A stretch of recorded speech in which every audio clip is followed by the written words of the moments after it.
नमो नमः विद्यार्थियों, आप सभी को मेरी तरफ से नमस्कार और आपका मेरी इस क्लास में स्वागत है। पूर्व की क्लास में अपन ने संप्रदान कारक पढ़े थे। संप्रदान कारक के अंतर्गत कुछ सूत्रों की व्याख्या की। आज हम जो शेष बचे हुए सूत्र हैं उनके बारे में पढ़ रहे हैं। उनमें सर्वप्रमुख जो सूत्र है वह है तादर्थ्य चतुर्थी वाच्याः। ये सूत्र है संप्रदान कारक के अंतर्गत अर्थात तादर्थ्य चतुर्थी वाच्या। इस सूत्र के अंतर्गत इसका अभिप्राय यह है कि जिस प्रयोजन के लिए कोई कार्य किया जाए उसमें चतुर्थी विभक्ति होती है। तादर्थ्य यहाँ आया है प्रयोजन के लिए या किसी कार्य के लिए जो किया जाए, जिस प्रयोजन के लिए कोई कार्य किया जाए उसमें चतुर्थी विभक्ति होती है। उदाहरण से अपन इसको समझेंगे। जैसे मुक्तये हरिं भजति, मुक्ति के लिए हरि को भजता है। तो यहाँ पे हरि को भजने का जो प्रयोजन है वह है मुक्ति। किस प्रयोजन से हरि को भज रहा है? वह मुक्ति के लिए। तो जिस प्रयोजन के लिए हरि वो कार्य कर रहा है, मुक्ति के लिए वह हरि को भजने का कार्य कर रहा है, तो इसमें चतुर्थी विभक्ति का प्रयोग होगा। इसी प्रकार जो दूसरा उदाहरण है वह काव्यम यशसे भवति। काव्य जो है यश के लिए होता है। तो यहाँ जो काव्य रचने का जो प्रयोजन है वह यश है, इसलिए इस यश में तादर्थ्य चतुर्थी वाच्या इस सूत्र से चतुर्थी विभक्ति का प्रयोग हुआ। इसी प्रकार जो तीसरा उदाहरण है दानाय धनम, धन दान के लिए है। धन का क्या प्रयोजन है? दान देना। धन का जो प्रयोजन है दान देना, तो इसमें चतुर्थी विभक्ति का प्रयोग हुआ तादर्थ्य चतुर्थी वाच्या इस सूत्र से।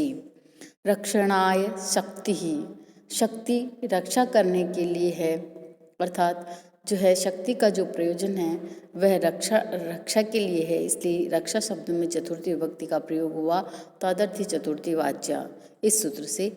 ज्ञानाय विद्या, विद्या ज्ञान के लिए है, तो इसमें जो है प्रयोजन क्या है विद्या का? ज्ञान के लिए। तो विद्या किस लिए है? ज्ञान के लिए है, तो इसमें चतुर्थी विभक्ति का प्रयोग हुआ तादर्थ्य चतुर्थी वाच्या इस सूत्र से। युपाय दारू, खूटे के लिए। युपाय खूटा, यूप कहते हैं खूटे के लिए, लकड़ी, दारू यानी लकड़ी। तो लकड़ी किसके लिए है? खूटे के लिए है, तो इसमें चतुर्थी विभक्ति का प्रयोग हुआ। कुंडलाय हिरण्यम, सोने के कुंडल के लिए सोना। सोना किसके लिए है? कुंडल के लिए है, तो इस कुंडल शब्द में चतुर्थी विभक्ति का प्रयोग हुआ। कौन से सूत्र से? तादर्थ्य चतुर्थी वाच्या इस सूत्र से। अगला जो सूत्र है वह है धारे रुत्वर्णः। धारे रुत्वर्णः ये सूत्र है। धारे रुत्वर्णः इस सूत्र के अंतर्गत जो है ये इसका सूत्र है धारयते उपयोगे उत्मर्ण संप्रदान संज्ञा शाहात। धारयते द्वि धातु, अर्थात यहाँ पे द्वि जो धातु है यह निच, द्वि और निच धारी अर्थ धारण करने अर्थ वाली धातुओं का प्रयोग होने पर ऋण के प्रसंग में उत्मर्ण अर्थात ऋण देने वाले की संप्रदान संज्ञा होती है। तो जो ऋण देता है, ऋणदाता, कर्जदाता, महाजन में चतुर्थी विभक्ति का प्रयोग होता है धारे रुत्वर्णः इस सूत्र से। धारी द्वि, रुत्वर्ण, उत्वर्ण कहते हैं कर्ज देने वाला, ऋण देने वाला महाजन, उसमें धारी द्वि धातु हो जो ऋण धारी धारण करने अर्थ वाली धातु का प्रयोग होने पर जो है ऋण के प्रसंग में उत्पन्न जो ऋण देने वाला है उसकी संप्रदान संज्ञा हो जाती है। जैसे भक्ताय धारयति मोक्षम हरि, भक्त जो है भक्त धारण करते हैं मोक्षम हरि, मोक्ष को हरि से। तो जो है ये भक्त में चतुर्थी विभक्ति आई इसमें। जैसे राम है, वो दूसरा उदाहरण इसका राम है श्यामाय सतम धारयति। राम ने श्याम से 100 रुपये ऋण लिया। किससे लिया? श्याम से। तो देने वाला कौन है? श्याम है। राम ने लिया किससे? श्याम से। कितने रुपए? 100 रुपये। धारयति ने ऋण लिया। और तो देने वाला कौन है? श्याम है। जो देने वाला है उत्तमर्ण है, देने वाला, ऋण देने वाला, कर्जदाता, जो कर्ज देता है, जैसे महाजन, तो उसमें चतुर्थी विभक्ति का प्रयोग होगा कौन से सूत्र से? धारे ऋतुमर्ण, इस सूत्र से।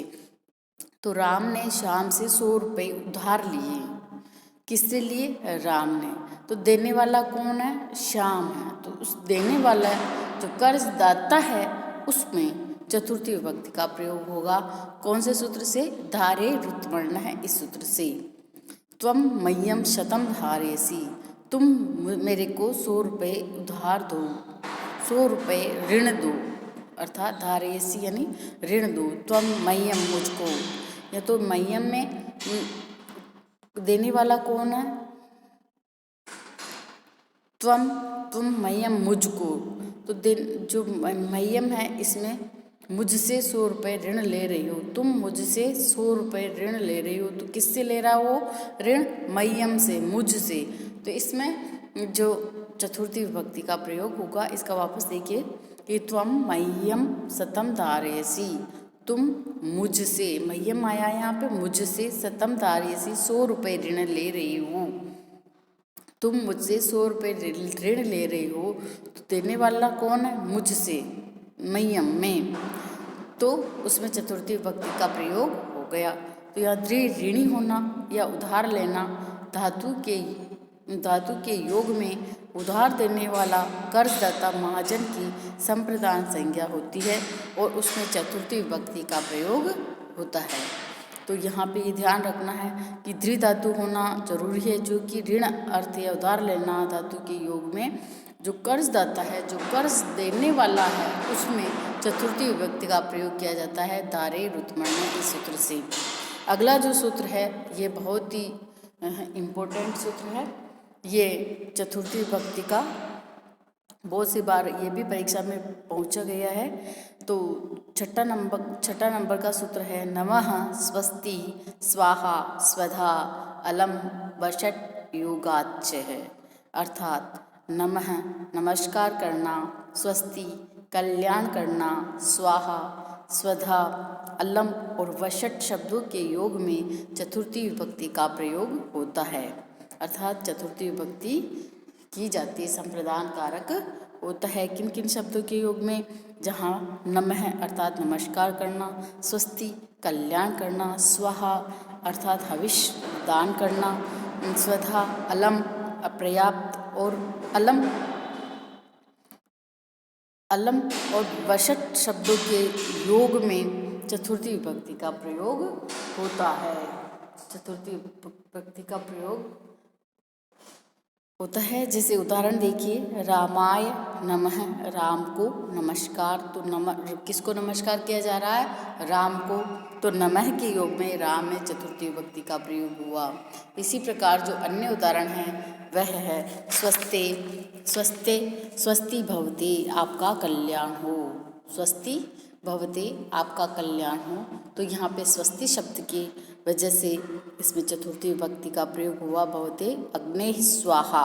स्वाहा शब्द अर्थात अग्नि के लिए आहुति देना, स्वाहा आहुति प्रदान करना, हविष प्रदान करना, किसको? अग्नि के लिए। तो स्वाहा शब्द के योग में अग्नि में चतुर्थी विभक्ति का प्रयोग हुआ है। पितृभ्यः स्वधा, पितरों को, पितृ के लिए हवि। तो स्वधा के शब्द के योग में पितृभ्य शब्द में चतुर्थी विभक्ति का प्रयोग हुआ है। इंद्राय वसट, इंद्र के लिए हविष का दान, इंद्राय वसट, इंद्र के लिए हविष का दान, अर्थात इंद्र के लिए हविष दान करना। दैत्यभ्यो हरि अलम, हरि दैत्यों के लिए पर्याप्त है। हरि दैत्यों को मारने के लिए क्या है? पर्याप्त है। केवल हरि ही सारे दैत्यों को नष्ट कर देंगे। यहाँ पर अलम का अर्थ निषेध न होकर पर्याप्त है। निषेध अर्थ में इसके साथ तृतीया विभक्ति होगी। यहाँ पर अगर अलम शब्द पर्याप्त अर्थ में ना आकर निषेध अर्थ में आता तो यहाँ पे तृतीया विभक्ति का प्रयोग होता, चतुर्थी विभक्ति का प्रयोग नहीं होता। इसी प्रकार यदि अलम विवादेन, विवाद मत करो, अलम वदनेन अर्थात अलम वदनेन मत बोलो, अलम क्रीडिया मत खेलो, अलम भाषणेन भाषण मत करो, अलम अति विस्तरेण ज़्यादा विस्तार मत करो। तो यहाँ पे अलम अगर पर्याप्त अर्थ नहीं होकर मना निषेधात्मक अर्थ होता है तो वहाँ पे तृतीया विभक्ति का प्रयोग किया जाता है। और अगर पर्याप्त अर्थ में होता है तब हम उसमें चतुर्थी विभक्ति का प्रयोग करते हैं। तो यहाँ पे जो अलम विवादेन, अलम वदनेन, अलम क्रीडिया, अलम भाषणेन, अलम अति विस्तरेण, तो यहाँ पे क्या आया है, निषेध अर्थ में आया है, इसलिए इसमें तृतीया विभक्ति का प्रयोग हुआ। और इसी प्रकार जैसे दैत्य पे हरि अलम, तो दैत्यों के लिए हरि पर्याप्त है, तो यहाँ पे जो है चतुर्थी विभक्ति का प्रयोग किया गया है। इसी प्रकार भीम बकाय अलम, भीम बक के लिए क्या है, पर्याप्त है। तो यहाँ पे पर्याप्त अर्थ जब आता है तब चतुर्थी विभक्ति होगी, और निषेध अर्थ जब आता है तब उसमें जो है तृतीया विभक्ति का प्रयोग किया जाता है। नमा पद के योग में चतुर्थी विभक्ति होती है, लेकिन नमा पद के साथ किसी भी क्रियापद के रहने पर कर्म संज्ञा होकर इसमें द्वितीय विभक्ति होगी। जैसे भक्त ईश्वरम नमक करोति, तो यहाँ नमस के योग में चतुर्थी विभक्ति तथा कर्तुरीप्सितमम कर्म से कर्म संज्ञा दोनों प्राप्त होते हैं। नमस पद को मानकर होने वाली विभक्ति उपपद विभक्ति तथा कर्म को मानकर होने वाली विभक्ति कारक विभक्ति कहलाती है। दोनों उपपद एवं कारक विभक्ति के एक ही स्थान पर प्राप्त होने पर कारक विभक्ति जो होती है वह बलवती होती है, अर्थात कारक विभक्ति का कार्य ही होगा। उपपद विभक्ति कारक विभक्तौ बलीयसी, अतः ईश्वर की कर्म संज्ञा होकर उसमें द्वितीय विभक्ति होगी। तो नमः पद के योग में चतुर्थी विभक्ति होती है, लेकिन जब नमः शब्द किसी क्रिया से जुड़ जाता है, क्रियापद आ जाता है उसके साथ, तो वहाँ पे द्वितीय विभक्ति होती है। जैसे ईश्वरन भक्त ईश्वरम नमस् करोति, तो यहाँ नमः के साथ क्या है, कर्म भी आ गया, नमस् करोति भी आ गया, इसलिए वहाँ पे द्वितीय विभक्ति का प्रयोग होगा। तो ये दोनों अंतर आपको समझ में आ गए होंगे। अगला जो सूत्र है वह है स्पृहे रिप्सिता, स्पृहे रिप्सितः। तो स्पृह धातु के योग में जिसे चाहा जाता है उसकी संप्रदान संज्ञा होती है। स्पृह धातु के योग में जिसे चाहा जाता है उसकी संप्रदान संज्ञा होती है।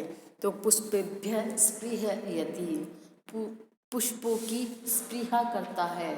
पुष्पेभ्य स्पृहयति अर्थात पुष्पों की क्या करता है, इच्छा करता है। स्पृह धातु का प्रयोग होने पर इप्सित कारक की संप्रदान संज्ञा होगी। ये संप्रदान संज्ञा का कार्य इप्सित मात्र में ही होता है।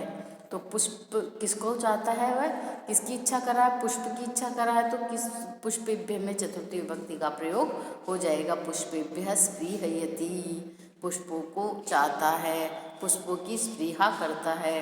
धनाय स्पृहयति, तो धनाय में किसकी स्पृहा करा, वो धन की, तो स्पृहयति शब्द के योग में जो है धनाय में चतुर्थी विभक्ति का प्रयोग हुआ। स्पृहयति प्रयोग इष्ट संप्रदान संज्ञा शाद। तो यहाँ पे धनाय स्पृहयति, तो यहाँ पे धन की स्पृहा कर रहा है, तो इसमें धनाय में चतुर्थी विभक्ति का प्रयोग हुआ।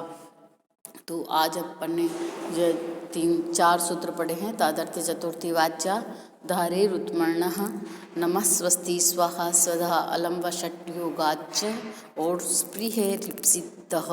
ये चतुर्थी संप्रदान कारक के बहुत ही उपयोगी सूत्र हैं।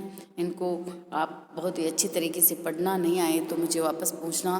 धन्यवाद।